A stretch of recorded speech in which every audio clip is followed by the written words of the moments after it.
రామారాయుడు గారిని శాలువతోటి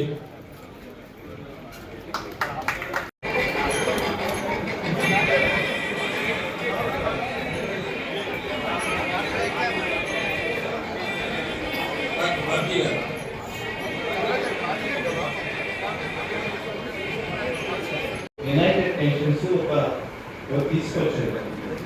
దాంట్లో సెక్రటరీ మనకి ఒరిజినల్ గా 7 గారితో ఎదురుగా పవన్ కళ్యాణ్ గారు ఉన్నారు. గతంలో ఏదైతే కాపు కార్పొరేషన్ ఏర్పాటు చేసి అనేకమైనటువంటి కార్యక్రమాలు ఆ రోజు మన సమాజ వర్గానికి అందించినటువంటి పరిస్థితి మీ అందరికీ తెలుసు.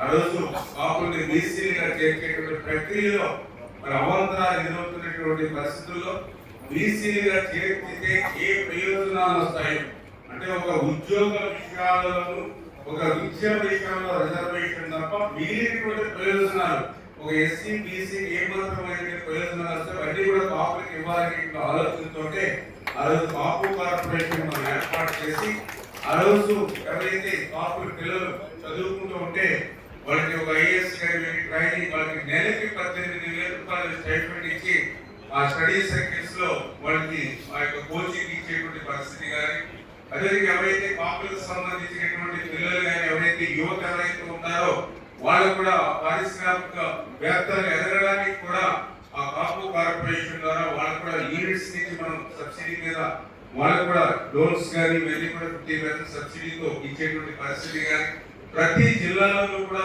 5 కోట్ల రూపాయలతోటి కాపు భవన్లు నిర్మాణం చేసేటువంటి పరిస్థితి కానీ ఇట్లా కాపు కార్పొరేషన్ లోన్స్ కానీ ఇట్లా అనేకమైనటువంటి సంక్షేమ కార్యక్రమాలు ఆ రోజు మన 5 సంవత్సరాలు 14-19లో చేసాం. తర్వాత దురదృష్టం 1924లో మొత్తం కాపు కార్పొరేషన్ నిర్వీర్యమైనటువంటి పరిస్థితి.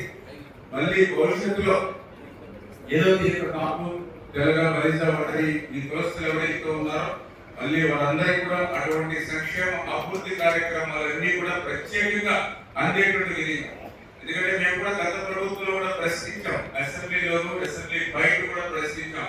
మీరు ఆ రోజు పాదయాత్రలో కానీ మీ మేనిఫెస్టోలో కానీ సంవత్సరానికి 2,000 కోట్ల రూపాయలు కాపు కార్పొరేషన్ పెడతామన్నారు. 5 సంవత్సరాలకి 5 రెళ్ళు 10,000 కోట్లు పెట్టాలి, కనీసం 1 రూపాయి కూడా కాపు కార్పొరేషన్ పెట్టలేదని చెప్పి ఆ రోజు మేము ప్రశ్నిస్తే వాళ్ళు అడ్డరేట్గా సమాధానం చెప్పేటువంటి పరిస్థితి. ఏదైతే పెన్షన్ లో కాపులకు ఎంత ఇస్తున్నామో ఆ ఓటా అమౌంట్ చెప్పేవారు. అదేవిధంగా రేషన్ లో కాపులు ఎంత ఓటా తీసుకున్నారో ఆ అమౌంట్ చెప్పేవారు. ఏదైతే విద్యా దీవెన ఫీజు రీంబర్స్మెంట్ ఏవైతే ఉన్నాయో అందులో కాపుల పిల్లలు ఎంతమంది తీసుకున్నారో ఆ ఓటా చెప్పి ఇదిగో కాపులకు మేము ఇంత చేసామని చెప్పేవారు అడ్డగా.